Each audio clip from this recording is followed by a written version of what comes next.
content over everything. I think, and this is why I think it's true. People are going to have a lot of problems as well, you know, when they don't do their own research and their own books.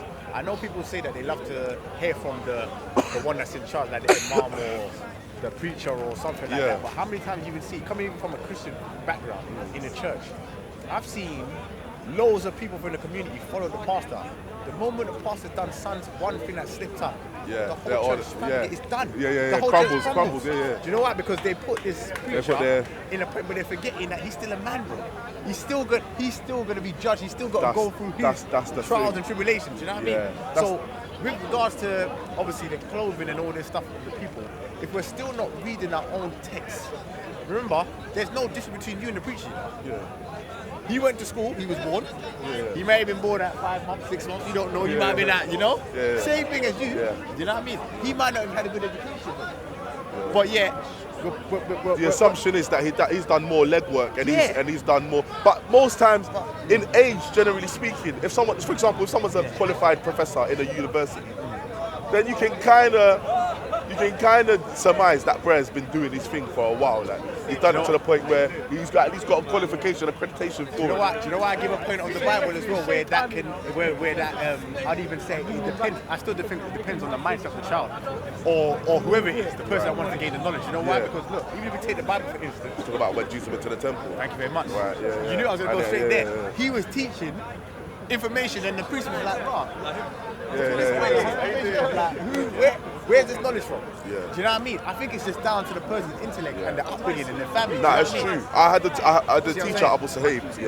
He used to say, "I'm a student of knowledge." You don't class yourself as a scholar. So I'm a student of knowledge, and the scholars are oceans.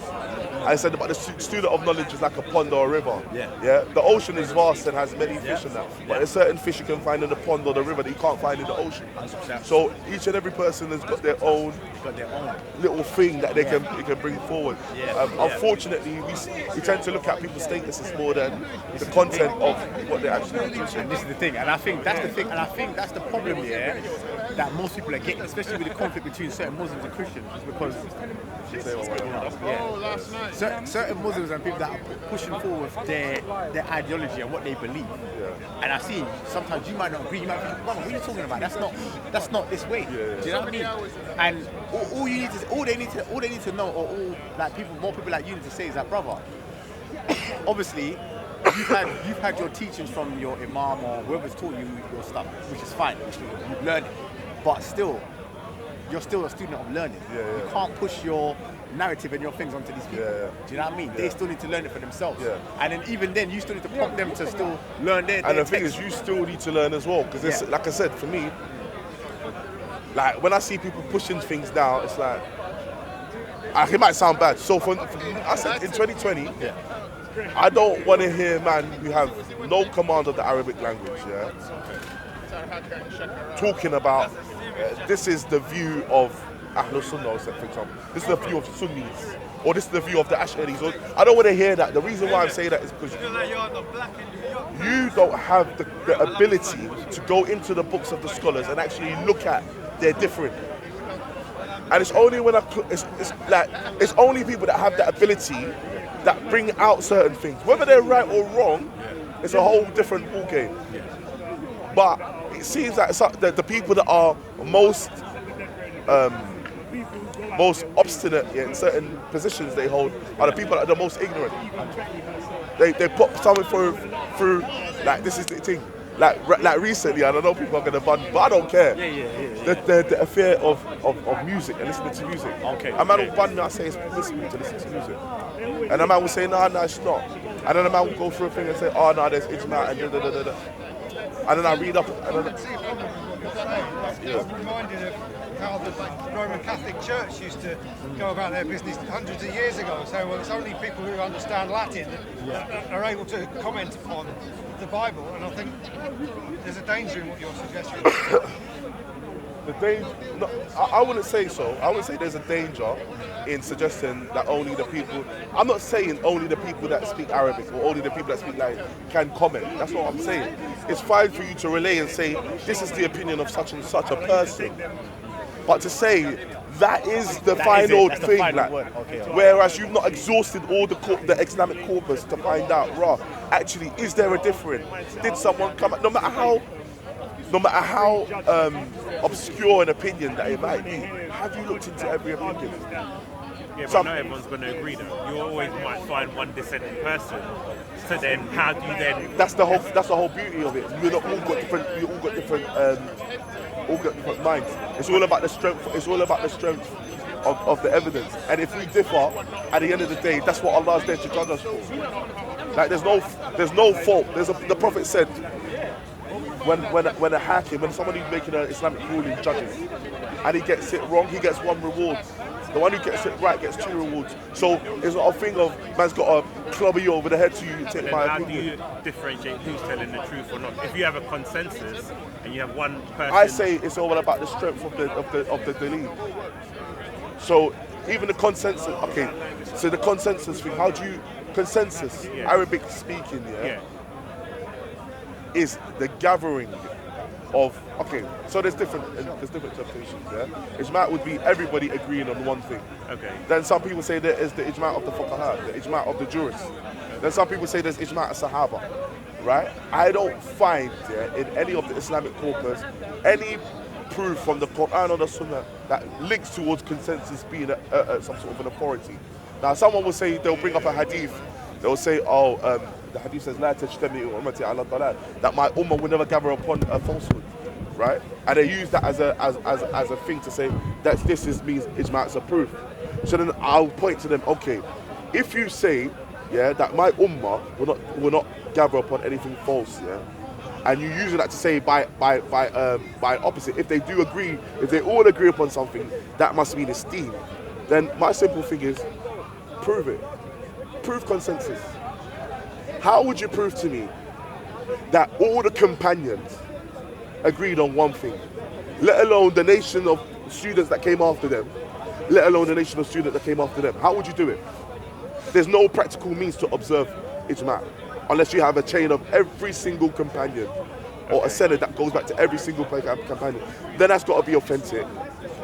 And then even that, how do you even assess whether that person's been compelled to say that? There's so many difficulties with consensus. Right? The only thing I would say maybe there's consensus about is the Quran. But even in the Quran, I'm not going to open up a rabbit hole anyway. So that's long. For argument's sake, then if I said, for example, ISIS had the right view of Islam, how would you argue against that, considering what you've just said? What's that? Like, because people say ISIS aren't Muslims, and you've said ISIS are Muslims. Or they're not practicing Islam properly. They're not. I would say they're not. Based on what? Based on your argument. Yeah. Because you're saying you don't go against based consensus. Based on the Quran and based on clear hadith. So when I look at the hadith and stuff. But then you're saying you can't get everyone's consensus from those. I don't need everyone's consensus to prove that something's right, though. The fact that the issue of saying consensus necessitates that I'm like, no. Even if the Quran says this is right and one person is saying the Quran says this is right, it doesn't matter if the whole world comes against them, that one person's in the right. But then how would you then use that same measure to say ISIS are not practicing Islam correctly? For example, I'm just for argument's sake. So if I'm saying ISIS are not, they're not practicing Islam. Because if it's all up in the air, you have no criteria to say true or false. I'm not saying this. I'm not saying this all up in the air. What I'm saying is you can't employ consensus to make you shut up and say, nah, this is what it is, because you can't prove it. Number one, and even if you can, there's no, by the models that the scholars are using, there's no means of showing me an Islamic precedent to say that it's an authority anyway. But if we're talking about, for example, the position of ISIS, to be honest, I'm not too knowledgeable about ISIS's actions. Okay, let's talk about. What could you bring me? 65-4, prepubescent children, right? Where even Ibn Kathir says all the scholars have agreed. That's again, Ibn Kathir saying all the scholars agree. Ibn Kathir made a statement he needs to provide evidence for. Okay. To say all the scholars did that. Where? Can we go to their books and actually find that they concurred with that? But if you look at the main scholars like Ibn Kathir, Tabari... Even that main scholar. Ibn Abbas, Al-Tabari, all the classical scholars, they all seem to, no one had a different... You named 3 scholars and then you said all the classical scholars. Well, I'm saying Ibn Kathir said that. He didn't name everyone, but I'm saying when you look at the evidence from all the earliest classical scholars, they also seem to be of that opinion. So firstly, the Quran trumps anybody's statement. Yeah. Right? When I look at Surah Talaq, I see the mention of the word Nisa. I don't know anywhere where Nisa means prepubescent girls. Well, it also mentions the story of Pharaoh when he ordered the children to be killed, because that mirrors what's in the Bible, where we know under a certain age, all the children, like the women, the young children, females when they spared them, but the boys, the Midianites. So that's the Midianites. No. When Pharaoh killed the firstborn children, the sons, and then spared the women. Oh, sorry, I was talking about when the Israelites were fighting against. No, that's story. Yeah. So that's also in the Quran. Right, so I'm saying that Nisa there, is a comprehensive or a gem for the women folk. It wasn't, but it's not that we killed your sons and then we spared your prepubescent girls. That's not the reading. It's that we killed your sons and we spared your women folk. Yeah, so that means if you spared the women, then that classifies all, because we know all the women were spared. So that means women can be used as a generic term for young children. No, because I don't unless the young female children were killed, then that argument goes against you, because he's saying spare the women, but all the young child females were spared as well. So then, therefore, it means it must be a generic, can be used in a generic sense as well. Fair enough. I don't agree. But based on what? Like, this is what I'm pressing you on what because you're I'm saying. now you've brought a verse that said we spared the sons and we let the women folk free. Yeah. Right. So yeah. So it's women folk. It's not. There's no holding in on prepubescence. Yeah, but that's what I'm saying. So therefore, if we relate that to 65.4, that can also include all types of females, regardless of the age. Because if we're using it in the same context, then therefore, because remember that passage gives the types of women who haven't yet had menstruation. Right. So therefore, if we're saying, I can't remember what the verse of my head. So even when we go to Surah to Nisa, Allah says when He talks about marrying them, He talks about them trying them once they reach the age of marriage. Yeah. Right. And the age of marriage, there's no mention of prepubescence from any of the classical scholars. So I'm saying, even if you take that here, we have to understand the Quran in this whole context. There's no way for me that I can read into that prepubescent children, because there is an age, or when they come into their womanhood for nikah in the first place. Yeah, but the classical scholars do mention like young children, like they do actually. I'm not saying they don't, but I'm saying I don't have to agree with what Ibn Kathir says. Yeah. Ibn Kathir says things and he gets. Look, my golden statement that I used, Malik used, and ironically Malik made some erroneous statements as well. Says kullun yu'khadh min qawlihi wa yurad. Anybody's statement can be accepted or rejected, except that of the Prophet, peace be upon him.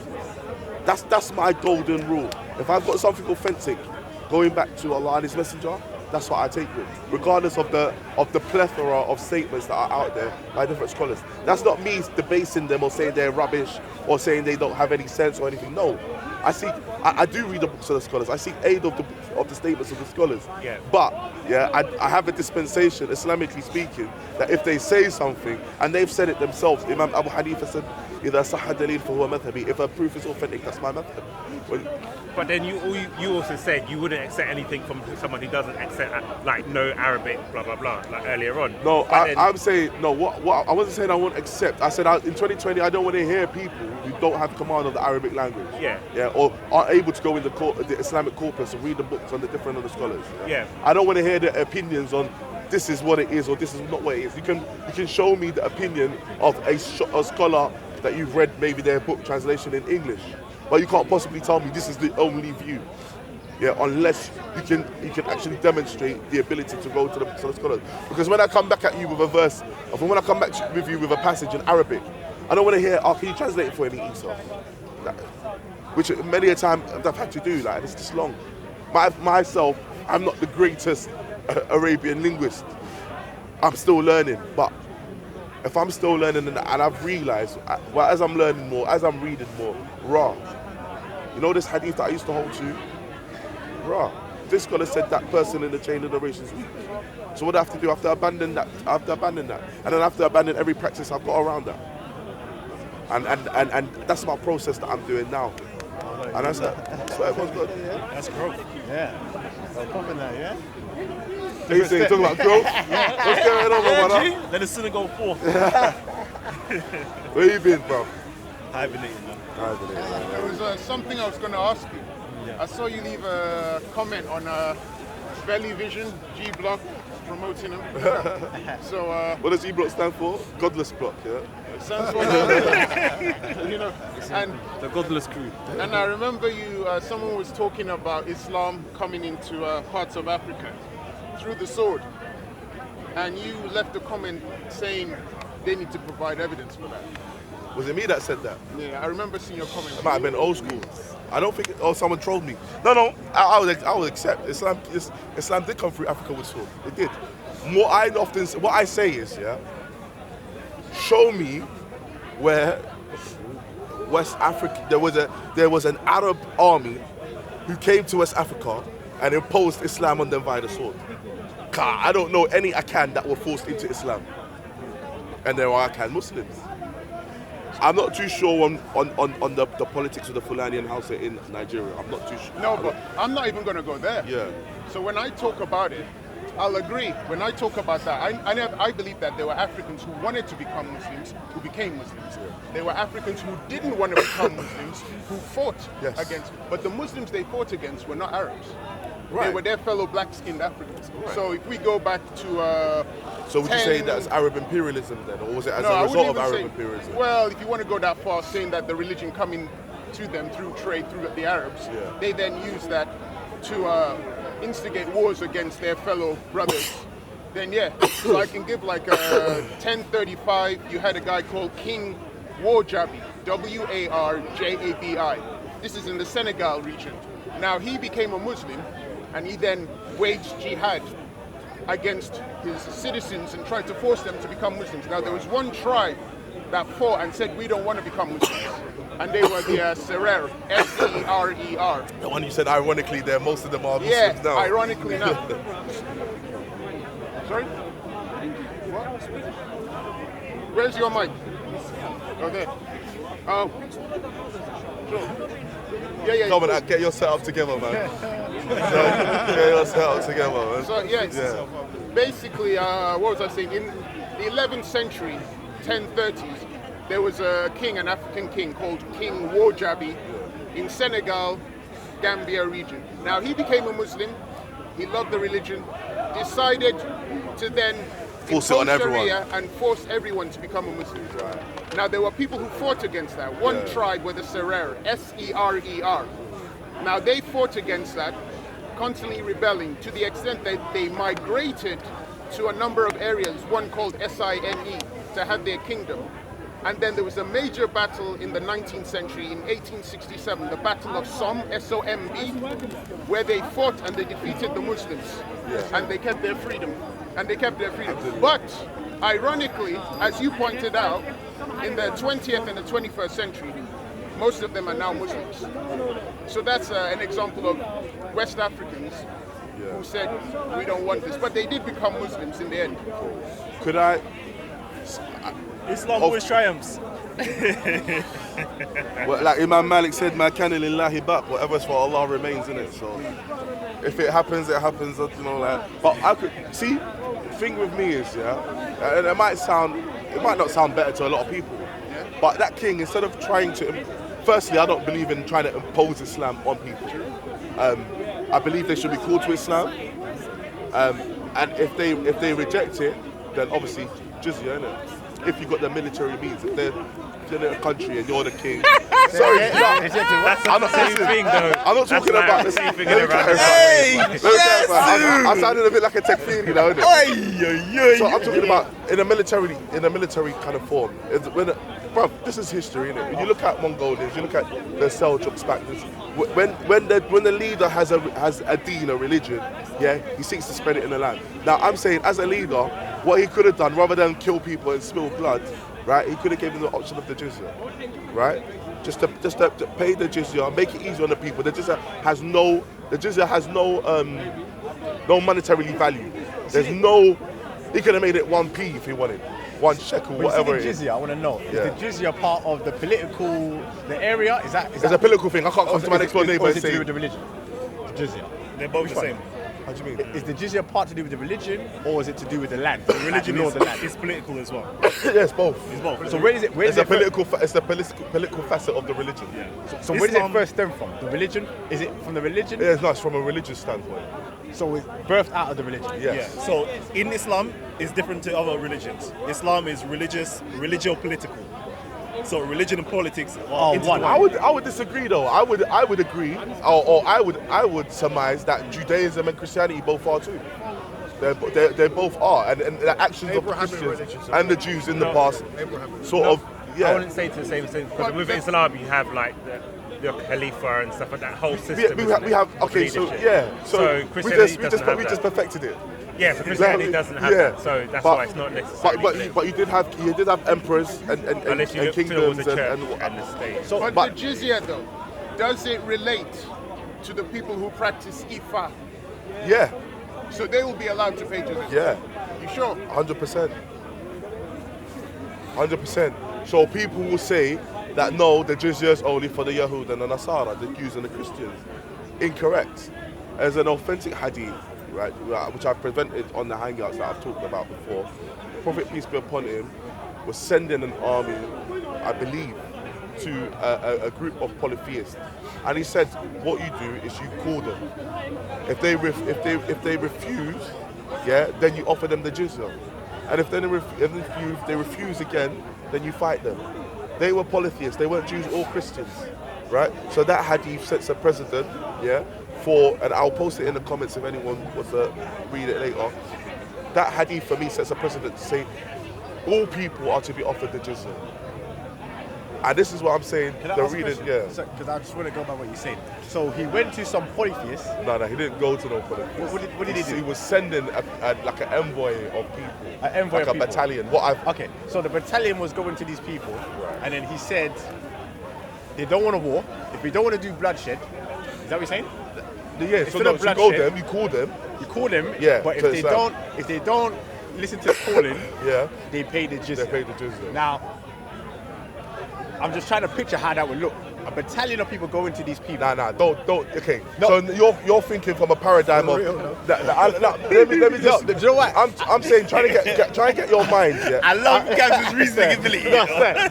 So hold on, let me just see this I'm clearly. trying to see. In HD. Try See a house of ducks on your door. try to put your mindset or your mind frame there in 7th century Arabia, yeah, where there is not the battle, the lines of and borders aren't drawn like that. Yeah. Tribes war each other, pillage each other all day long. They fight each other. They impose their way on each other. It was lawlessness, which is why the Prophet, peace be upon him, himself was invited to Medina, because Aus and Khazraj were fighting each other and they were having wars. So that was a time where people were given to chaos. Like you'd be on the road and your wife might get kidnapped and sold into slavery. Okay. So I'm saying, think of it from an aspect like that, where the Muslims already, for many years, they've been under oppression from outsiders. And even in the Medina as well, where they live in now, they still have a threat of the people that live in the Medina trying to bring their thing down. Okay, so the battalion that the Prophet Muhammad was sending to these people, those people, were they lawless? The ones that he was. I've got no idea. Okay. I've got no idea. The hadith doesn't mention too much of the Okay. of the outside, the back claim. So let's just say we don't know whether they were lawless, like you were saying, Right. people taking people's wives, and let's just say we don't know whether they're lawless. Prophet Muhammad is sending a battalion of people to these people who obviously haven't accepted. Yeah. Good, yeah? Who obviously haven't accepted Islam, I'm guessing. Yeah? Now, he's saying to his battalion, listen, call them to Islam, but if they don't hear your calling, offer them the jizya. Yeah. So give them the chance to pay And the jizya. if they don't take the jizya, what happens after that? They seek aid in Allah and fight them. Okay. So It is what it is, bro. I'm not gonna.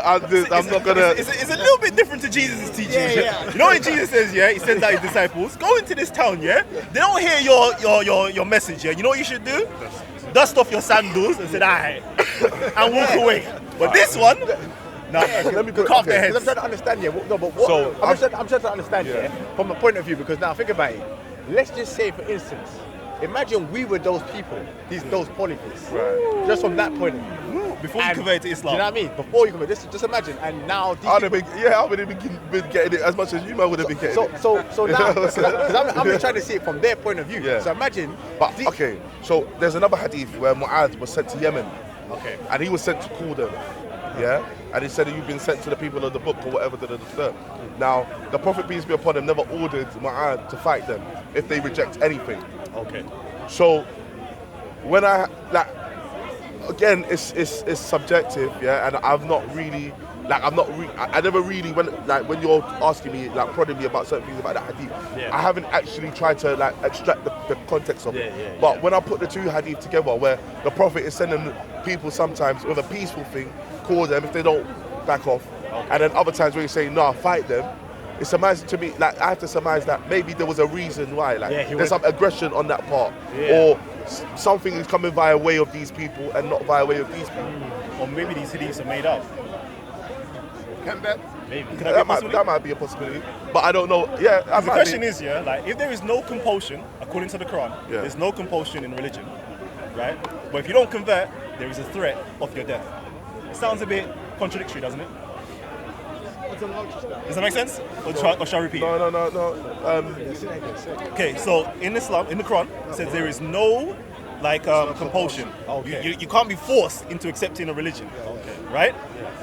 But there is still a threat of you being killed if you do not accept the religion. Okay, so even Or also there's even a policy of it's going to be difficult. It's going to be a hostility against you if you don't accept the religion. Meaning, I have to be subjected to you, and I have to pay you money so you leave me alone and don't harass me. Nah, So it's not that deep. it seems a bit contradictory. It's not that So I'm deep. just saying, It's not that bad. if the Quran is right, maybe these hadiths are trying to wrong. make it out That's what like I'm saying. it's Don Corleone shaking man down and that. Nah, it's not that. No, Bro. that's what I'm saying. No, that's why I was giving the point of view of the polytheists from there. Yeah. What would that look like? If a battalion of people have come and they're knocking on doors saying, "Yo, listen, we're calling you to Islam." Yeah, you know? for most men they would have said, "What? We're fighting back." You see what I'm saying? So then what would the polytheists call them people? The cartel. These are some militia. What's going on? Bro, see what I'm saying? to be honest, I'm not really looking for So their it's true at the position. I've got to be real, man. Yeah, I'm not really But then that's From still what I goes- know of but the- then- from what but then- I know of but then the- that goes with the point of what you're saying, though. I See what I'm saying? What he was saying about explain what you're saying again. Yeah, like no About the Quran, compulsion. No compulsion. Oh, okay, right. That goes with so, that.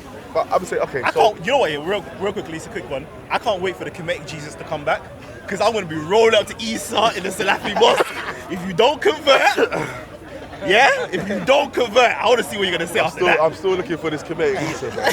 Yeah, when he appears, then we can chat it. But even in that situation, where they're asked to call and then jizya and then fighting, even if the end result, let's say it got to that point where they did fight, from my understanding, and I might be wrong, it's only the people that are combatant, that would be fought. And then once the Muslims had taken over that place, the people are still free to practice their religion, except for the jizya being on them voluntarily. It would be forced upon them. They might have to pay what they call kharaj, taxes. But every people got. It sounds deep, but every under people harsh got to pay. conditions, so. People, I don't know about the harsh conditions. So if I didn't want to pay, so even though I'm under your ruling and I don't want to pay, and I don't want to pay the jizya, what's going to happen to you me? got a dust. Because that's what I'm saying. You're going to be harassed. Yeah, but what if he doesn't dust? What happens? If you got a dust, if it doesn't, then there's repercussions in it. It might be made an example. Yeah, how? I don't know. I'm saying it's up to the discretion of the emir. My lips might be You have calm. the I inland don't know revenue. if that. You know how they do it? They will now say, you know what, if you're not giving to us, technically you're stealing from us, so therefore your hands can get chopped off. They'll do some gymnastics like that. They'll do some gymnastics. That might be the gymnastics of someone who's bloodthirsty and just wants to murk a man. You're not a very good salesman for this religion of yours. You're not I'm not trying to sell it to you, bro. Yeah. That's why you had the war of the apostates, isn't it? Yeah. So what happens to those who pay? Yeah, so I'm Muslim now. I'm taking my shahada, Yeah. but I refuse to pay the zakat. What's gonna happen You're to me? fought.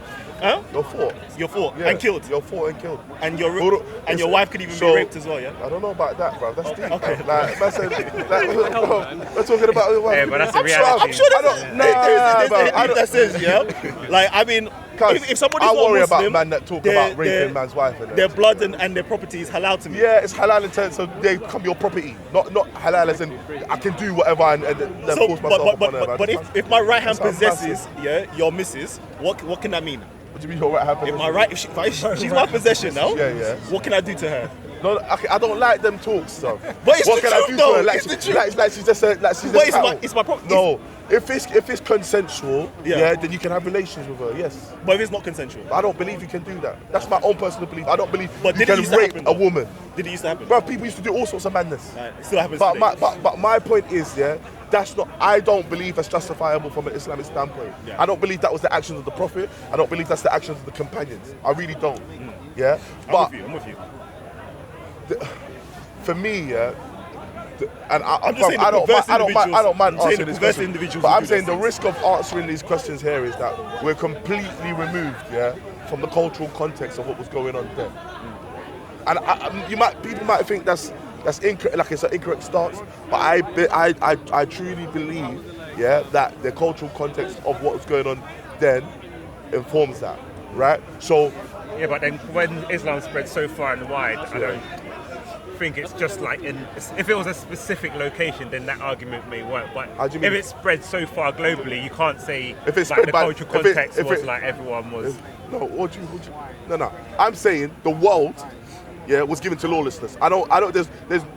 You can't tell me that in the 7th century, yeah, there was a civilized people who didn't war their neighbors. I don't know any. The Byzantines were on one side, the Persians were on this side. No one really wanted to deal with the Arabs because no one wanted to be Hold in the side. on. Yeah. It's a quick little interjection, Go yeah. on. Everybody talks about the Persians and the Byzantines. What about the Africans? Say the Ethiopians. Just say the Ethiopians, and the Ethiopians was running things. Thank you for. Yeah, they were running things. Yeah, Ethiopians had control of Yemen and they had an empire and that. Over Arabia, Yeah. over the Roman province, over But, everything. They were running things. Then, innit? Yeah, that's what I'm saying. So, that's what I'm saying. Black power. So even Africans were running them up, bro. I'm saying, bro, in South America, you might have had them Aztecs and that doing that, bro. Them times there was kill or be killed, like dog eat dog. That's what the circumstances were. Now, I'm not saying that's how it should continue now, because now we have different circumstances. So I believe, and I might be wrong again, but I believe that Islam is adjustable to all times, right? So you consider certain things. What does that explain that? What does that mean? It's adjustable to all times. So, for example, war. If war occurs now, we have our rulings in the Quran and how to deal with things. But I'm saying, social context can inform certain things. Yeah. So, whereas, okay, so someone might. So, if I think of an idea, Can someone practice their traditional belief if it's adjustable? can someone? Practice their traditional Well, I'm saying belief if they're in a Muslim land, yeah, and the Emir allows them to come into the land, then that person's got a dispensation. Or if they've been paid a jizya, then that automatically gives them the right to practice their religion. So could a Christian like proselytize? Like, I don't know about proselytization. I don't know about that. Okay. But I have heard that they must kind of do it in their own kind of area. So they're your own area where it's autonomous. You can have your churches and whatever. But what is And your you can school sell of your thought? alcohol and Your whatever. school of thought is quite unique because it's different from what's happening geopolitically in certain countries. Yeah. So okay. So the Zahiriya. Dahariya. Yeah, Oh yeah, I spoke Dahariya. to you about this one before. I mean, look, for me, I'm still kind of merging into it. I'm not a fully fledged Zahiri. I take from all the statements of the scholars that I seem to be correct. But again, like I said, my thing is to hold in on the actions of the Prophet rather than actions of individuals who came after him. So if I find an authentic hadith that's attributed to the Prophet, then I take with it and I cling to it. real quickly. I just want to say, can we take the heat off Eesa? Because like everybody's just been on Eesa. You got like a Christian here, you got Kemegs over here. I don't like mind you got that. all sorts. Like, give Eesa a break. I've had this discussion with him before. We've talked about it. Yeah. We even talked about the 9 states in Nigeria that have Sharia for 20 years and how they treat. They have a law which says if you practice traditional stuff, you're dead. So we've talked about it before. So that's why I found the question about Islam being adjustable. Is that actually happening? See, okay, you know what? Now you brought that up as well, yeah? That's funny, because it seems to me as though, yeah, they have, in the minds of the Nigerian Muslims in those states, yeah, they have, basically what they're saying is you man are practicing juju. Yeah, that's Sihr, the magic. term they use in the document. They Right. apologize. So the punishment for a sahir, someone who does things to like split up a family, divorce, like make a man But split they're up not with his wife. necessarily doing bad things. Like people who do. Nah. When you say There's juju, no white. original religion yeah. is not necessarily all about witchcraft and bad No, things. it's not. It's not. That's what I'm saying. Is they hold in on that context of the bad stuff relating to incantations and splitting up people's families and harming them. That's the bit they holding in on. And you must, bro. I'm saying as a Ghanaian I just gotta and as say- Nigerians, yeah, you must know that takes place. That's commonplace. It's been commonplace then, and it's commonplace now. Can I say blame Allah on it? And I'll say those people. You are- blame Allah. listen to my reasoning, yeah? Blame Allah on it, and those people are closer to Allah than you are to Allah. Why? Go on. Yeah, explain. Are prophets closer to Allah? More closer to Allah than the angels? Which one comes closer? How do you mean? In what context? Like, which one is closer? Which one's closest? In what context? Prophets? Okay. You have angels Yeah. that have been created after, and then you got humans that's been created afterwards, right? So in the hierarchy, angels are closest to Allah, right? I don't know. Is that your question? Or is that easy? no, it's an not easy one. easy. No, because For example, Gabriel. when Allah Gabriel- created Adam, He asked the angels to prostrate to him. Gabriel, let me give you this one. Gabriel gave the message to Muhammad, and Muhammad gave the message to humanity. Yes, Right? right. So therefore, in that instance, the angel is closer to right, in Allah. terms of receiving the message. Yes, right. So now, for example, In proximity, you're For saying. example, now, Yeah. this is a little trick now.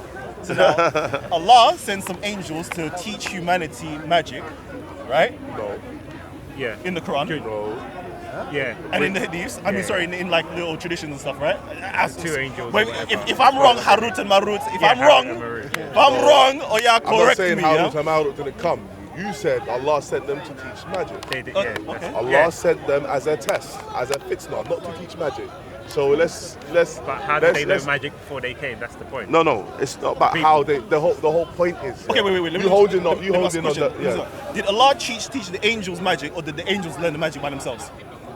I don't know. That's not mentioned. Okay, Whether Allah taught them. who gives the angel magic? I don't know. Allah one them. Okay, so the Allah, angel, yeah. the angel, So the angel. angels, has those the magic. closest with Allah, were sent on earth Yeah. As a with trial. magic As a trial. as a trial, as a test. Yeah. Either learn the magic from me or don't learn the magic from me. Is that the trial? not either of the magic for me. Yeah. Yeah. This magic is Yeah. a test. Do not disbelieve. Okay, right? so could the magic be good in one circumstance but being bad in another circumstance? So you can either, here's the magic, you can either use it for good or you can use it for bad. Or is the magic just purely bad? No, it wasn't that. It was. People would seek out magic. They'll seek out Harut and Marut. They would come to Harut and Marut. Harut and Marut say, this thing that you're seeking to learn, the magic, yeah, it's a trial from Allah. It's a fitna. Do not disbelieve by partaking in this learning of magic. So by learning the magic is haram. It's disbelief. It's disbelief. It's Right, kufr. yes. Okay. So Allah sends angels with an object or science With a test, yeah. of kufr. Yes. That's I want. There's something that you mentioned Some people 2 did. years ago, and I want to ask you about it. There was an interesting thing that, sorry. Yeah, let me just say, Allah says as well, وَلَقَدْ عَلِمُوا لَمَنِ اشْتَرَاهُ مَا لَهُ فِي الْآخِرَةِ مِنْ خَلَاقٍ. The people who engaged in it, yeah, they knew from the get-go that they would have no portion in the hereafter. Okay. So okay. What Quranic verse is that? It's in Surah Al-Baqarah. And it talks about what the devils threw out of from واتبعوا ما تتلو الشياطين على ملك The سليمان. angels. Yeah, so it talks about that. وما كفر سليمان ولكن الشياطين كفروا يعلمون الناس السحر. وما أنزل على الملكين ببابل هاروت وماروت وما يعلمان من أحد إلا بإذن الله ويتعلمون منه وما يفرقون به بين المرء وزوجه وما هم بضارين إلا بإذن الله. Because they're gonna, if it's an angel's good, right? Exactly. Do you know why would God? وما هم بضارين إلا بإذن الله? Do you know what the ayah is after that? Was that ولقد علم من اشتراه ما له في الآخرة من خلاق ولبئس ما شروا به أنفسهم لو كانوا يعلمون. 102. 102. Is that what, were these good angels, yeah? Were these good angels that came down? There's no bad angels. All angels obey Allah. Okay, so the angels were good. They obey. Now, they came down with the magic, you're saying, yeah? They came down with the magic, and they went to the humans. They taught the humans. What did they say? I'm trying to understand. Well, I'll give you the tafsir of it. What's been said is that not that they went to humans, the humans sought them out. Well, this. I'll read it. The humans called for them. The humans sought them out. So they Harut and Marut would have been in a remote location, and people would have been seeking out magic. Magic. Well, right? According to, I'll read Al Jalalain anyway. This is tafsir. So The two Jalals. Yeah, but does he accept that tafsir? well, just so we can get maybe a bit No, more. we should just get the Quran. You want to read that? Let's read. And the Lord said, actually no, it doesn't say the Lord said. All right, okay. Bro, loud at Hebrew Israelites. All right, this is the Sahih International Translation, so bear with me. And they followed what the devils had recited during the reign of Solomon. It was not Solomon who disbelieved, but the devils disbelieved, teaching people magic, and that which was revealed to the two angels at Babylon, Harut and Marut. But the two angels do not teach anyone unless they say, we are a trial. Okay? So do not disbelieve, and they learn from them that by which they cause separation between a man and his wife, but they do not harm anyone through it except by permission of Allah. Key term. And the people learn what harms them and does not benefit them. But the children of Israel certainly knew that whoever purchases the magic would not have in the hereafter any share. And wretched is that for which they sold themselves if they only knew. Okay, that's the verse we're talking about. Yeah. Okay. So what's the questions now? So these angels was on earth, and were they talking about the children of Israel? Oh yeah, talk about That's in children. brackets. Huh? That's in brackets. Yeah, most So probably. it wasn't. I'm saying that's in brackets. Yeah, most probably is because Okay. this is a translation from Sahih International, so they usually drop a little bit extra in. But my thing, the first question that I would even ask is, yeah, who taught the angels the magic? Where did they get the knowledge of the magic from? Because remember, these are good angels, like you said. These are angels. No It's angels. by Allah's, No it's angels. by No Allah's angels will. disobey Allah. There's no bad angels in Islam. So where does the angels get their knowledge from? I would assume Allah. So, which includes that magic. I would assume so, but I don't have anything solid to say yet. Okay, but is it safe to say that the magic they had, was the magic good, or was it good magic or bad magic? Well, if the context of that verse is bad magic, there's no such thing as good magic. So then, those Give me a context of good magic. Of course there's good magic. Give me a context of good magic. I could give you lots of good any magic, miracles that are done, you could say it's magic, a form of magic. Walking on water. Separating a man from his wife, that's good magic. It can be That's in a good particular. Listen. That's yeah? shaitan's work, bro. Let's say this wife is an adulteress, right? Yeah. She just sleeping around with, like, some people might have like brethren like this. The wife is sleeping around, but for some strange reason, he loves the wife. He doesn't want to give up Well, the he wife. deserves her. Well, He then wants he to give deserves all her. the money to the wife. Oh yeah. How Sounds can you like help you the did the juju, situation? bro. Exactly. How can you help the situation? By doing anti-juju, by removing the wife from the I husband. see what you're saying, bro. No, but what I'm So saying, do more juju to undo the bad juju, and then Bruv. it's just juju all over the Bruv, place. there we go. That's- I you just go. say it's Eesa, Hey, it's not Kalam. Jizya. Just Yeah, expose okay. it, innit? Just expose it, that's it. But Ifa is no, not no, just. no. It's not just the because the Ifa thing. Yeah, it's relating to gods, the parables of the feminine and masculine energy. But then the thing is, I their think little that it's cancer like system, if, the fusum and if all the of that angels stuff. are teaching the people magic, what's the point of like shaitan?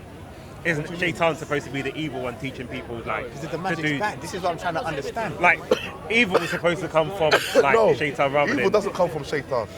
No. No, evil doesn't. A shaitan is not the origin of evil. Who's the origin of evil? If shaitan was the origin of evil, So who is it? Would he ever? No, God created good and evil and gave the people potential to do So it. the origin of evil is who? There's no origin of evil. God is the creator of good and bad. Allah is the creator of good and bad. So shaitan, yeah. If shaitan was the origin of evil, well, it kind of fits. Okay, Islamically speaking, shaitan's going to be punished along with other people. Okay.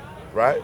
So it doesn't make sense that he's the origin of evil, because if Allah had compelled shaitan to be evil, yeah, since he's been the origin of evil, then he's just naturally his nature. Yeah, but that goes to this question. See what I'm saying? Is magic good or bad? This is what I was going to I'm Because saying then I don't he's know asking anything who- of good who's magic. taught I don't know I can any give good you a magic. good- Is that your give you an opinion? example. That's my opinion. So then Good who magic. taught And the Quran So who doesn't. taught the The Quran angels doesn't bad? give me a context of Evil. good magic. But you have good magic. So then- the Red so Sea, then- when Moses splits the Red Sea and allows the Israelites to escape, that's good magic. We don't say that's magic though. What is that? When he throws down the rod and it turns into a snake, that's not magic. No, that wasn't. No, okay.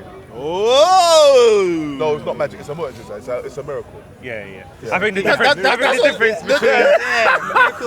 there's a difference. The difference between magic and There's a miracle difference. is that. Go on, say The it. difference is, one is from Allah, the other is not. No, one is that's a from lie. Allah. That's No, a lie. that's not a lie. They're both from Allah, They're not according to both it from- the Quran. No, they're not both because from Allah. it's by Allah's permission that the magic is done. According to the Quran. But that we doesn't, just read listen, it. it's by Allah's permission that people kill. Doesn't mean you can attribute murder to Allah. Yeah, That's but, not the But it's Allah who also gave the but the gave it to the angels were angels. teaching. Yeah, this is. Allah So gives- how can the Then we're angels gonna- teach bro, evil? That's the whole point. Because if the magic is evil, then he's saying who taught the angels the magic, which is evil, So, and you're saying you don't know. I'm saying let's surmise it's Allah taught the magic and the magic evil. I don't get. What's the point? You know, I got a question now, yeah? Since the angels can teach evil, can Gabriel teach evil? And how do we know that the Quran is not evil? Bruv, you gotta use your brain for that, bro. Step back. No, but step back. Step back. But that's the point I'm not that saying will- it no, is. no, do you know what? It's just a little question. That's the point that it will bring, because that's what I was asking about, if the angels were good or bad, like, and you say that they can't do. I'm saying they're not bad. They're not They bad. They But carry yet- out the commands of Allah. But yet you said that the magic was evil. So this is why I was getting Yeah, confused. but and then what did they do though? They didn't just tell people, yeah, come learn the magic. They said this is a trial for you, it's a test. Do you not disbelieve in partaking in it? So why do you think that the magic is bad? Why do you think that the magic is Because bad? look, Allah says Based on firstly, what? Yeah. Allah says, La yuflihu sahirun. The sahir, the magician, would never be successful. So in the who was the Quran. magician in that case with that verse we talked about? General. The angels though. No, this is general. This comes after the in Pharaoh's thing.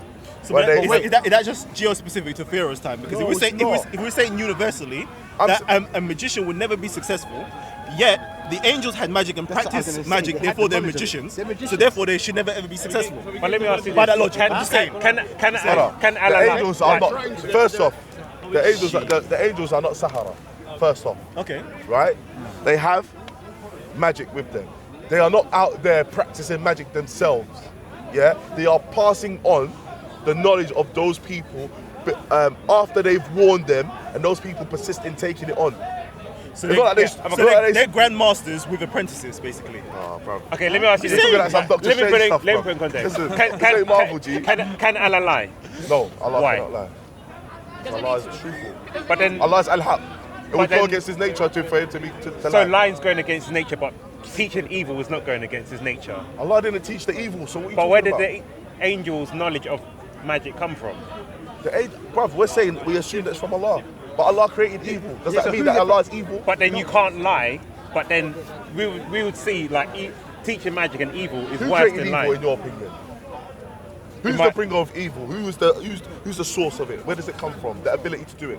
Well, I'd say, in a sense, I agree with what you're saying in terms of you have creation, so Yeah. God is naturally good, Right. but then we have the attribute of Satan, Right. who then is the one that, because if you look at like biblical history, it's like demons and whatnot that taught Right. people So let's go magic. let's go into but it biblical wasn't, history. But it wasn't angels.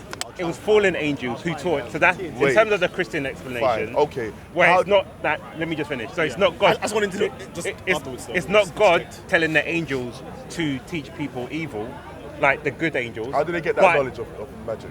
Because we would say angels are metaphysical beings. You understand? So So the Christian perspective is this, like, when people do like libations or magic, it's actually calling on demons to perform things which are metaphysical because they're metaphysical beings. So that's why they're not calling on God. So we'll say a miracle is calling on God to do something metaphysical, whereas magic is calling upon like a demon or a demon, or any other force apart from God to be able to do these things, which hasn't been permitted by God. That's why it's an abomination. That metaphysical nature was created by God or not? That metaphysical nature was created by God or not? Yeah, right. But the difference is God is not teaching them how to do evil. God is not teaching anyone how to do evil. It's the angels. And here it's the angels. Yeah, but it's the good angels. There's no good or bad angels. That's what I'm saying. Yeah, that's the whole point. So Yeah. what I'm trying to say with Christianity differentiates because it's saying they are fallen angels who turned away from God's will. So they're now acting on their own inclination and teaching people how to do things which go against God.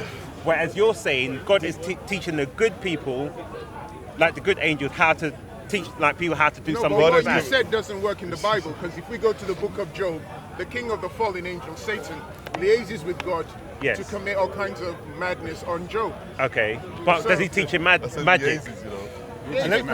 he teach him magic, or does he allow negativity to happen to Job as a test? Let me quickly say, made magic hocus pocus. You just said it's the metaphysical ability of the angels to do stuff. So it's not like it's not some major thing in your explanation. But what that begs question is is because it seems like you don't want to attribute the creation or the ability to do evil to God. So can you tell me, is he blameworthy for the evil that he does? Is he blameworthy? Yeah. Yeah, he would be. Why is he blameworthy? He's been created to be evil. But he wasn't created to be evil. So the story is So where did the evil come from then? Well, we'll say... Jeez. Obviously, the origin of evil is a very long philosophical kind of debate. People have debated it for ages. But in terms of the simple answer, is that in the Bible it says that Satan says he wants to be like the Most High, that he wants to sit on God's throne. So there he had somehow we'll say evil is a way of turning against what God has decreed. So therefore, if God has given people free will, my argument will be it's a consequence of free will to be able to do something and go against God's will. I hear, which is the ability to do good and bad. Yeah, so I'm saying that's all from God. But the question that further begs, for me, and it's always been a thing for me, and I don't want to go too much into your thing either, unless you want to. Satan was he was amongst the archangels from what I know, the little I know. He was from like the chief seraphims, angel. or was it? The chief angel. Right. So he saw the grace of God. God even set him out. You've got a bit of tissue. God sent him out on missions, and he was one of the beloved of God, right? Then all of a sudden he got delusions of grandeur and thought he could fight that creator. Does that make sense to you? Well, not the creator itself. He wanted to go against warring with the other angels, Michael, the archangel Michael. Okay, let's entertain that. Let's say he beat all of them. Then what? He was going to be able to walk around in the heavens free. And God would have said, "Oh yeah, you won." See, it gets technical, yeah. So I don't even think I should go there. Let me not go there. We let the Christians do that. Cool. But I just want to quickly say, in Kemetic philosophy, God is not the creator of good and evil. He's just pure good. So we have to question, once your God creates evil, then he's the source of evil. Therefore, the God and the devil is the same goddamn thing. Wait. Come to Kemet. Come home, baby. Come to Kemet. Where God is good. Come and learn what Jesus taught. There is only one Father. There's only one person who's good. Don't call me good. There's only one person who's good. That's Father in heaven. That's not profound. Wait. Kalam came like he said something profound, bro. Wait, am I not right in saying that Kemeticism is all about balance anyway, bro? It's all about the yin and the yang. It's about balance. And you two were the culprits of saying, well, but if God is the only thing at the start, that means you must be God, right? So it only logically follows from your thing that everything God creates is God anyway. Everything that God creates is God. It's part of it. It's part of the God. It has the elements of God within it. Yeah, of course. Wait. You're changing the thing now. Has the elements of God within it. So is it divine? Not everything is God. You have to understand. Not everything is God. Right. But the source of everything is God. So Right. therefore, we have the source of God in us. Makes Does sense? evil come from your God, though? No. So then, can you explain What is the source of when evil? people die and they go up to that particular God who has the scales? You have the hearts on one side and you have the ostrich egg, Yeah. and their soul is Ostrich weight. feather. Yeah, ostrich feather. And when their soul is heavy, they don't go to Duat. Another God comes and then eats their soul. No, they are in the duat. Sorry, but they're in the duat. They are in the duat. But their then soul the gets Amut. destroyed. Yes. Yes. Amut So- eats because them. they're evil. Eats them. Yeah. Yes. So where did that evil come from then? Where did the That evil evil come from? Yeah. Okay, so we don't deal with evil as such. We deal with something called missing the mark. Missing the mark. So if you go into the actual script, actual like scene itself of judgment, I can right? you're on a slippery slope. No. It's quite simple, right? So you have like about 9 different things that's actually there, right? There's your name, there's where you're born, your purpose, what you're supposed to do, your actual purpose. Do you fulfill your purpose or don't fulfill your purpose? If you don't fulfill your purpose, that means you've missed the mark. You dig? And that's when you get eaten up, and then you get swallowed. But it's not the end of your life there, because we don't believe in like that's it. No, but when you miss the mark, you're doing bad things like rape, murder. It's not whether you're doing bad things as bad like that. It's whether you've done something that does not hit the mark. What I mean by that? What I mean by that? For example, yeah. Let's just do something very So it's simple. about imperfection then. Imperfection, yeah. Right, but imperfection. the creator is not imperfect as well. So where does the imperfection arise? From yourself. You choose. So It's your choice so the human being of doing is the creator of imperfection. imperfection then. Oh man, yeah. Not in a sense, you can say that in a physical. On a physical sense, on a physical yes. plane, you can say that, yeah. On a physical sense, Yeah. metaphysical, there is something called chaos already. There's something Yeah. called chaos. Okay, so then the creator is already chaotic already. Like there's already got that nature of chaos in it. No. How? No, but remember, chaos ain't So seen the as chaos evil. is independent of the creator. No, because that's like Are you saying. sure? Are you sure to go in there? You gotta do this, baby. You gotta do this. You gotta do this. But there's You gonna gotta be do the verse about the game. You can do Might this. say out of the chaos. It says, yeah. Out of the chaos that's in there. in the- What they say, you got gases Shall I and all read these the things Arab? out there.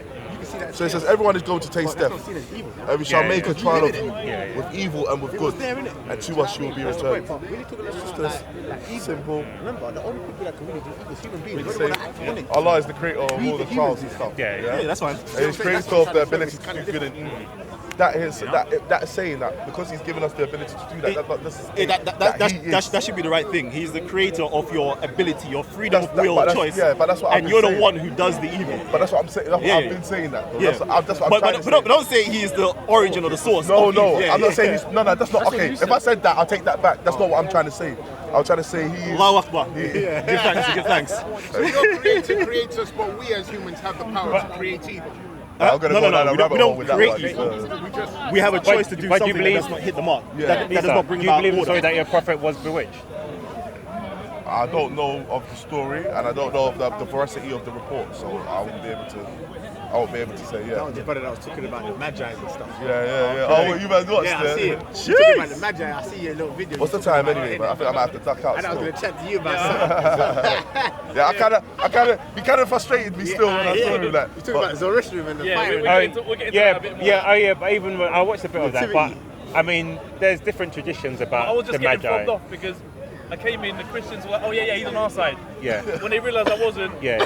the Muslims came behind me, they were like, no, he's backing us up. Actually, I was just in the, straight down the middle. There you go. Yeah, oh yeah. I his identified he wasn't on my side from the get-go. That's how I I was a vaguely bit- remember, that's how I was a bit yeah, hostile what you were with him. saying is true, but I vaguely Which remember some of the part- stuff. which But part specifically? according in the Bible, Yeah. God can use like people that are not Israelites to do His will. Because when you're talking about Cyrus being a Messiah, yes, he wasn't like an Israelite. He was, but God used him to free like the Israelites. Yeah. But I don't. Did you understand what my point I but was you were making, saying that though? God couldn't do that. No, that's not what. Because Balaam, remember Balaam as well. Yeah, I know was that, a- but yeah. I use Balaam afraid to that this say would start that, again. that it's not always Israelites. Anyway, that wasn't my point. My point was, yeah, these three wise men, yeah, or no, these wise men. Forget Yeah, the three. No. Let's say this. These magicians. Carry on. These magi. Yeah. Well, The word the magus or Magus, yeah, magi yeah. means magicians. These magicians. Continue. No. Continue. Let's just get that down But there. I They have can. the same root word. But yeah, but It doesn't mean magician, does it? It does mean magician. No, but it can encompass like astrologers or like different things, I think. Oh yeah, if people don't understand stuff, then that's what they put it down to, innit? They put down science to magic and whatever. So Right. my point was, right, in the whole context of things, yeah, God didn't send an Israelite. It's multifaceted. Yeah. So He didn't send an Israelite prophet to Christ to worship Him, and then for that prophet to go back to his people, yeah, and then say to him, a Christ has been born. That was my first thing. But then secondly, these wise men, these magi, yeah, have observed the pattern in the sky, right, and that's indicated to them that a king's to be, a Messiah to be born. What was the sign that they saw? What was it that led them to that? Were they using astrology? Is astrology something that is permitted or encouraged from an Israelite back standpoint? I thought it wasn't, but I've been hearing more and more stuff that makes me think that it actually was. But then my point is that these magi, yeah, these astrologers, they came and apparently worshipped Christ. Now Christians use that as like a precedent. They use it as a precedent to say legitimization. Yeah, but their whole point. Right. Yeah, that's So it. that- Their whole point was why would these people, like for example, who came to the no one came to Muhammad's birth, but then these people came to Christ for some particular reason. No, but let me make my point. Not only that, it's not even just the wise man. It's not even that. The main But thing yeah, is if we're even- going by the text. I don't, bro. I just want to even on. So I refer to Syrus in that debate. Yeah. Because Syrus is someone that Yeah. we can go to Historically. across national sources to verify his existence. Yeah. So these magi, where else do they appear? If they were sent by Herod, I believe is what it says in. No, in well, they in went Matthew. to him first to ask about the king Are of there the any- Jews. Okay, so they were from somewhere. Yeah. Right. So are their sources? Do their sources corroborate that claim? Oh, we don't have any more We don't sources have on that. this. So we Yeah. only have the Yeah, that's what I said, based on the text. Matthew's claim. No, Yeah. but the point that we have that connects the two anyway, regardless of their source or not, who they went to, King Herod, who we do know of, was an Israelite, right? He did follow, he did practice. Yeah, he was he wasn't a proper Jew. He wasn't a proper Jew, but he did practice, and he knew of the prophecy. Do you understand? Yeah, he knew he was gonna get he knew of the misplaced and prophecy. whatever. Hence why he said, when you go and find this child, come back and give us news so that we may go and worship him. We, as in the congregation that he was ruling. Yeah? So that's to show you that both of them, both the Magi and him, knew of some sort of prophecy So listen to this. do with this. So both the Magi and the fake Jew were talking about worshipping Christ. But my man weren't even talking about worshipping him. Because really what he wanted to do is go and kill him. No one knows. He wanted to go. That was intention. That was his Right. intent, yeah. So then, but my point is, so isolated to the Magi's, yeah, is that they came and said, yeah, okay, King of Jews, da da da da da da da. Seen and not seen. Then they heard and worshipped. not heard. Then there's no word of whether they went back to their. Obviously, they saw a dream. They didn't go back to Herod, so they went back to the land. But there's no like elucidation as to whether they called their people to come and worship the Christ, yeah, or they went back to a message. It depends saying- if you read the so- Apocalypse. The Apocrypha, right? Okay. So if there's something from the Apocrypha, you can let me know. But then it would follow logically that if I've laid eyes, yeah, on the God of all creation, I'm gonna call everyone that I know to that. Yeah, but and I don't find but you're that. making an So it's a argument bit- from silence that because it's not included in the Bible. No, I'm not saying this therefore- because included. I'm saying it. But then I'm how do saying you this- know they didn't? Can I contribute? For No, example. it's not about whether you have to show me they did. It's not. Well, about- that's again, that's an argument from silence because the Bible's Argument not from what? focused. Argument from silence, trying to say, oh, because we don't see it. Like Yeah, I'm saying. like So we- it's like, whether it's an I'm argument saying- from silence, whether you think it's a fallacy or not. Yeah. I think it's valid. That if you're saying that these people's actions is a precedent, yeah, Yeah. then I need to. You can't just show me one event and say just on this one event. Yeah. Hand up. Sorry. Or maybe, yeah, they were the ones who protected him in Egypt. Maybe they're the ones who took him back to Egypt. But I think that What do well, we are they know- not Persians What though? do we know about these people? Well, first yeah, of all? where are they from? Okay, so there was the claims. I don't know who any of the guys were who you were having Yeah. a conversation with last week, but one of them was claiming they're pagans from Arabia. I was saying that. Well, but I didn't say they're I any- would say they're from Babylon or Persia. Yeah, that's what I was Okay. Hold on. My- Let me give you what the actual apostolic fathers actually said. They said they're either from Arabia or they're from India. later. What's his name? Yeah. No. This is what they're saying. That was a bit later. Okay, but if That's they what get they say. Magoi, Or Egypt. So they, Yeah. they refer to Three it as places. Magoi. So, but historically, what do we know about the So, Magoi? so for They're not from the, Egypt, the but they're earliest from Persia. They're the earliest tradition. There's difference in opinions, but the earliest tradition is Persia, that sorry. if you look at Persia. if you look at in the book of These are Daniel, my ancestors. Daniel So was we can- made we can head talk of about the them. Magi when he was in. He's proud of his ancestors still. Like. Well, Let me I'll let just me fill in the it's blanks. Daniel. Yeah, the Magis. You like them? Let me find So it. anyway, like magician them. has Yeah. acquired the word magician has acquired connotations. Right? Like you said, there are phenomena that people can't explain, and these people just seem to be practicing it. Okay, Yeah. Yeah, do you want to read it? Let me just. Go ahead. what we got? No, we're good.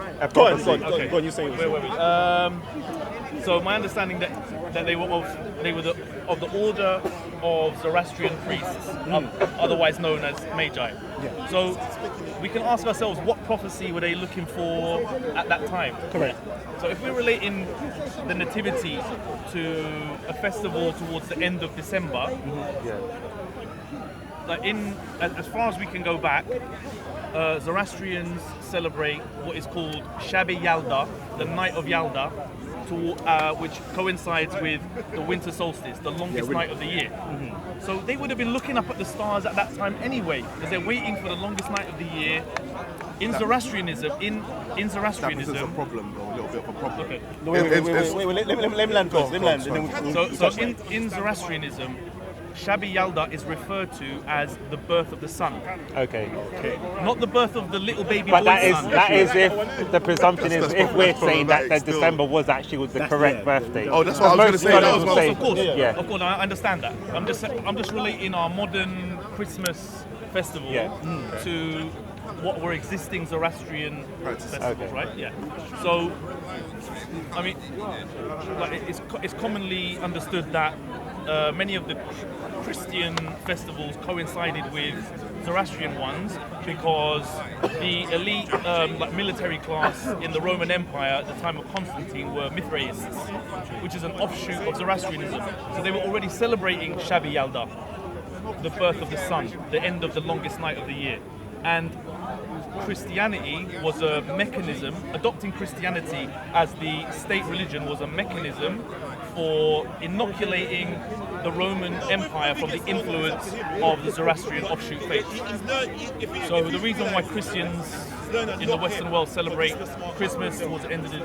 So it sounds like they usurped one of your festivals. No, it's not the only one. I can tell you where the Christmas tree comes from, all of that stuff. Boy, so that's an issue then, isn't it? That's an issue for Paperboy to answer. No, but going back to the Magi. Yeah. So, like in Daniel, well, basically there's a prophet called Daniel, and he gave a prophecies of Christ being born. Like he actually predicted the days that it would take for Christ to be born. So people argue that he had to interpret Nebuchadnezzar's dreams, and after that he was made head of all the like magicians, astrologers, and everything.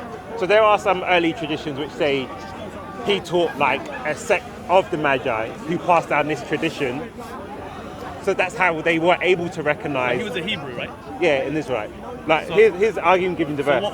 what role do Magi play in the Israelite community? No, but when he was in exile. So he was in. I see. When he was in Babylon, Yeah, he yeah. adopted... No, but he had to interpret the dreams of Nebuchadnezzar. Okay.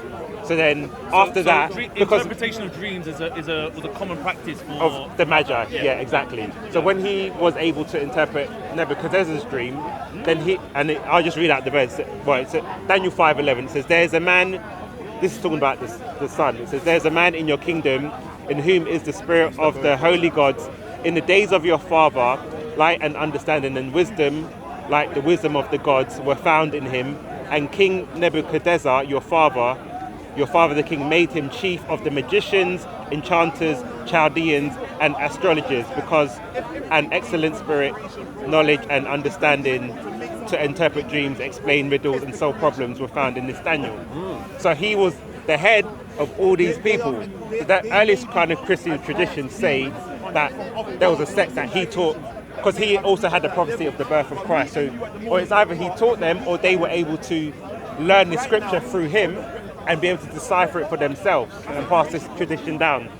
Because he was the head of this guy. Because imagine if This you're in a order of kingdom Magi, right? and someone's able to interpret someone else's dreams. All these people want to know, like, wow, what's behind this guy? And he's got a book as well which predicts the birth of the Messiah. So we don't have any concrete tradition to say who, but the early traditions, like from Christianity and the Church Fathers, like what you're saying, like the names and stuff came a bit like in about the 6th century, but the earliest traditions were like people thought they may have been associated with him. So let me tell you the African version as well. Please. There's the African version, there's the Kemetic version, right? So all Jews know that 9/10, this is their claim, 9/10 of magic was established in Egypt. Egypt is the home of magic, right? And these Magi's, which were magicians, came from Egypt, right? Came from Egypt. And when I say Egypt, I don't even mean northern, no Egypt. Come from deep down, upper Egypt, south, where the sun actually rises, where the first men were actually born. Anyway, I don't even go into that. Anyway, and then in there is a prophecy. There is a prophecy that the Jews take on, called the Son of Man prophecy. Go on, do your research. Type in Egypt, Son of Man, right? And there is this messianic king that was supposed to be born to actually redeem the whole of Egypt and other regions as well. Just saying, that's the Kemetic or the Egyptian version. What was the Isaiah thing you had as well? The Kemetic word for Magi. There isn't. What was that? Link to that word in that region. That's the prophet. That's the An prophet. etymological link. No. You know when No. Okay, so the Herod talks about the prophet. if we go to the Indo-Iranian languages, Yeah, of course. The word Iranian Magus is coming from like coming from Yeah, but you say the practice. Yeah. So this is Coming basically from talking about the whole prophecy about the Son of as far Man. as And look, the Kemetic when you go down narrative to is concerned, it 60, comes from this is all what Egypt. it came with So the you don't know the camels. word. Okay. the word. The people of that. We do know priests of that order. we do know the words, but they're utilizing the Greek and they utilize the word Magus. The authors of the New Testament are utilizing Greek. Okay, They're but utilizing I'm the word not. Magus. No, I'm saying, but that's where the term comes from. It's from the Greek. Yeah. Well, that's where it enters the English. But it has the etymology going back into like the Persians. Yeah. You dig what I'm saying? Yeah. But we're using the Greek, and that's what they say. They don't utilize anything else. Even then, I wouldn't assume that it's entered the English necessarily from the Greek. Okay. Just given how the languages have travelled to these isles, right? Yeah. But I'd be interested to know what the Kemetic language. All of this say is about that this word. whole 60. About You the read priests of that Let me order. show you. Okay, so Because it tells you. you don't really get exactly told what Jesus' anything name about was the gonna order be. itself. You just told the Magi's or the Magus or the So they use magicians. Are you sure? Like, so what sources? No, his explain name what is you- in, what I you think, explained to us. Zechariah. Where No, would I Zechariah. get that I'll have information? to actually Rather bring than out. Isaiah. Okay, You have to bring I out would for you. appreciate. Yeah, definitely. What's his name? Yeshua. Not Yahusha. Well, people have different pronunciations. Yahushua. Yeah, that's the long form. Yeshua becomes a short form. But it's, yeah. I saw a verse. Like you can see within the Bible, like they use the same long and short for the same person. But the question is here: why did Jesus have to go to Egypt? Why did Egypt? In what sense? Why did he have to go to Egypt? For protection. But why? What, out of all the places? Yeah. Who knows? that's not stated. Because it was a What are black we looking at man. the moment? Nah, sorry. I'm Well, that's another I story. want to look more into Daniel. That's another story. But then the thing is, I think Christ represents a typology of Israel in Egypt as well.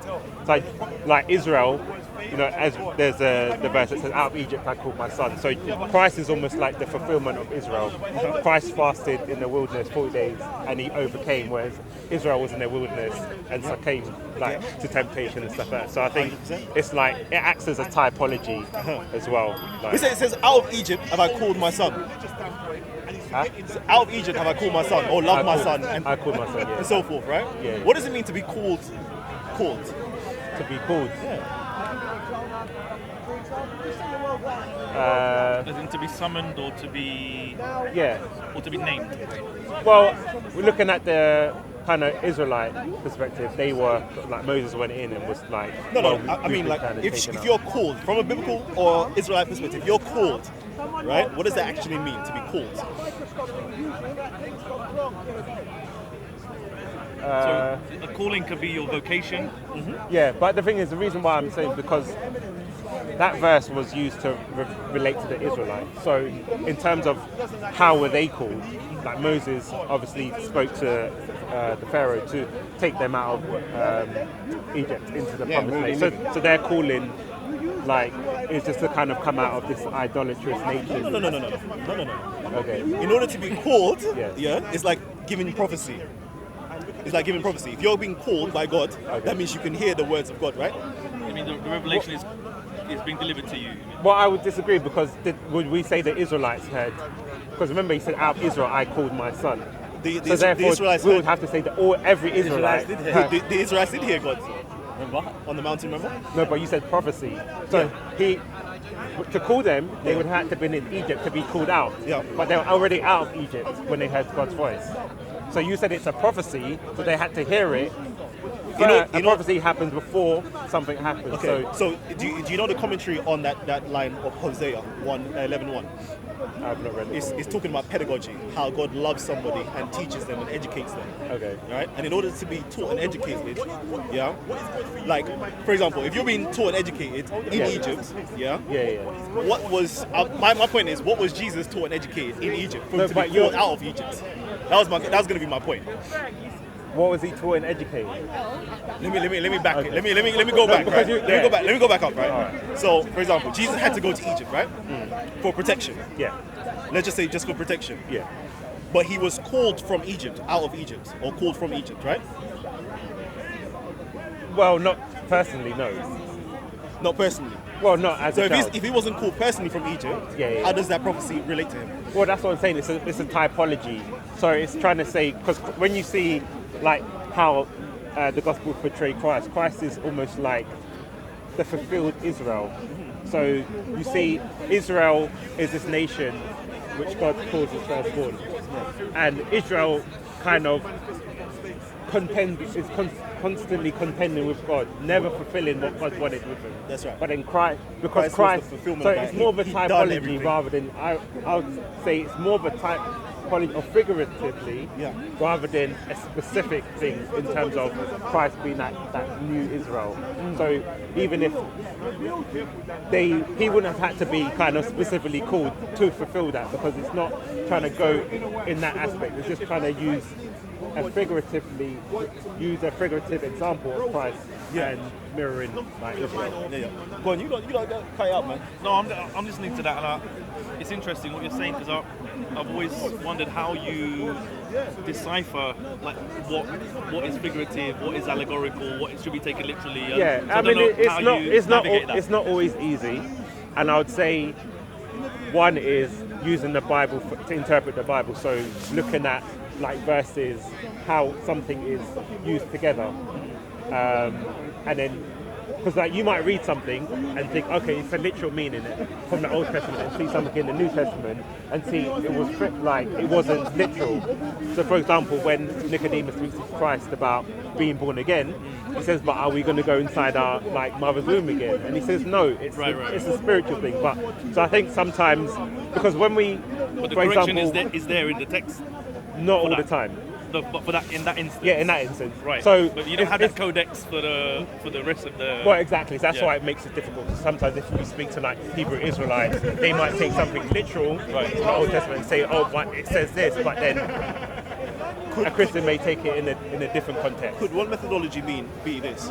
What sounds impossible is most probably allegorical. I would say that rather than taking miracles at face value. Not with miracles though.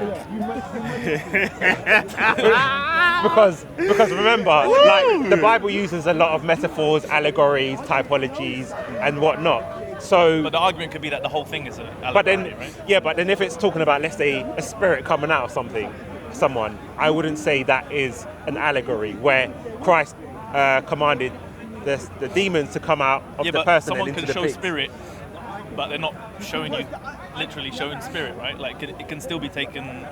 But would it be a metaphor for? See, this. Remember the conversation I had about the Holy Spirit coming down as a dove? Okay, yeah. This is how it fits in. Did it literally, like physically, could you see the dove alight on Jesus Christ, or was that something that was figuratively coming down upon Christ? Spirited. Well, in terms of that, Because I would say what sounds impossible Yeah. is most probably now figurative or allegorical. Because I But could then- say some people in the park, that guy's possessed. Yeah. But not literally, but he's just going off in a.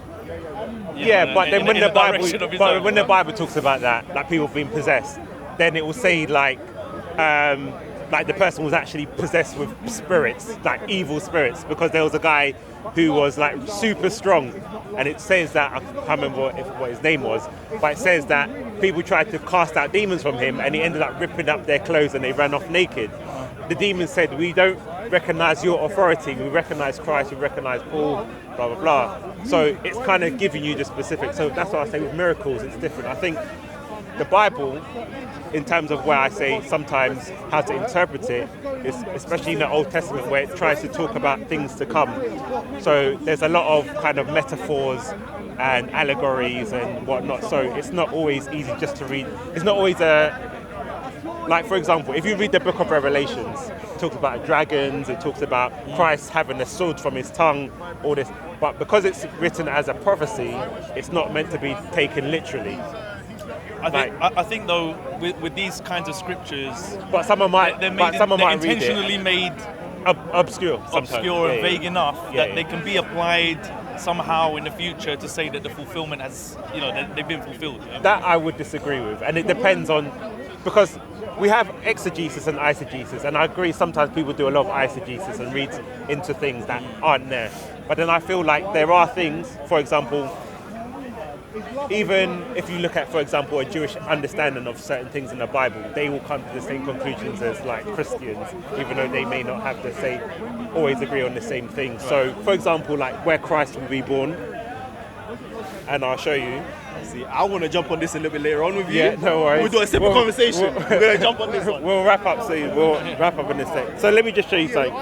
For example, Sorry, just to interrupt you, the extract that you read from Daniel earlier, can you tell me what it was so I can just have a look? Daniel 5:11. Okay, sorry, you go ahead and find what your... So if I'm just going to show you something from the book of Micah. I remember we have the Dead Sea Scrolls as well.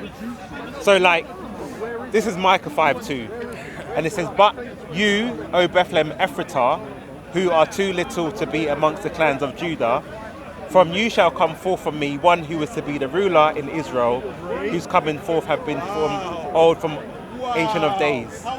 Now, there's two Bethlehems in Israel, and Christ was born in Bethlehem Ephratah. Okay.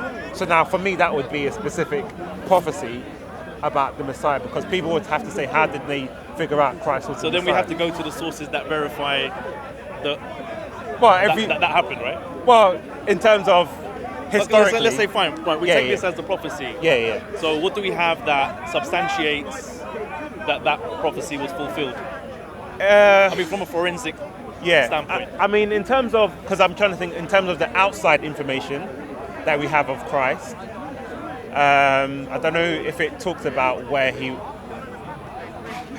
the Roman information about him and the like non-biblical. Yeah. They don't really specify where. I mean, where he you was. see the importance of Yeah, that yeah. for an objective. Yeah, but then bystander, obviously, but that's the whole point. The Bible, if it wasn't a link to religion, people would have no problem with it as a historical document. But it's only because it's ingrained with things that people think are religious. Yeah. Therefore, I think once you start infusing the supernatural, but you this know, is an eye test. This is people can about, start asking questions, right? but then remember, the great thing about the Bible is that a lot of it is archaeologically and historically accurate in terms of when people, for example, Pontius Pilate in 1948, I think they found a plaque with his name on it. Until then, no one believed he existed. So there are certain things that the Bible states. But I think things like that are important, and obviously artifacts, they get lost, they get destroyed. I understand that. Yeah. Which is why, I mean, my personal standpoint is, all right, well, let's hold off until we have that. So we found something that showed us that Pontius Pilate, or the name was. But it's like when we look at historical documents, the more kind of fabricated they are, the harder it is to find anything that aligns with it historically. Like if we look at the Quran, Well, you said fabricated, so we're finding it difficult to find sources that substantiate a lot of the claims in the Bible. no, So- even if we look at, for example, Christ is like one of the best attested person of antiquity. So Christ himself could have been like a made-up figure, but then we go into so many like Roman sources, Jewish sources that attest that he existed. So therefore, like scholars will tell you, Christ was a historical person. They may not agree with the miracles, but the bottom line is he was Or a his historical. divinity and so on. Yeah. So again, I mean, I'm sorry to keep going back to Cyrus. So, for example, Cyrus lived 500. But then he was a king. Well, But Christ was, remember, Was not? just yeah. But Christ was like not in the official. exactly. Right. So this is a man like within, like But I if- could if- ask everyone here, did they see you? No one would see you. You're just a single person. But remember, Christ But luckily- is kind of We've got the. yeah. But this is 2019. But Right. 2,000 years ago, Right. you could wander in the video. But it wouldn't and be matter gone what again. it wouldn't matter what anyone claimed I said if we didn't have that. Yeah, but we have to use our logic and say, if Christ wasn't who he was, how is he one of the most best attested person of antiquity? Because even you see, what's his name? There's a Roman, I think, is it? From man, say it straight. Man, don't listen to BBC. Man, don't listen to ITV. Aggression's kind of probably border the line. He's definitely inspiring others to cross that line. In the, for instance, New Zealand terror attack, there was the Brendan Tarrant, the guy from New Zealand. He was from Australia, but he did this terrorist attack in New Zealand. He had strong links with Martin Sellner, gave him thousands of euros in donations, had email links with him, which Martin Sellner deleted before the police were able to look through his computers. So yeah, it just pretty much goes through all those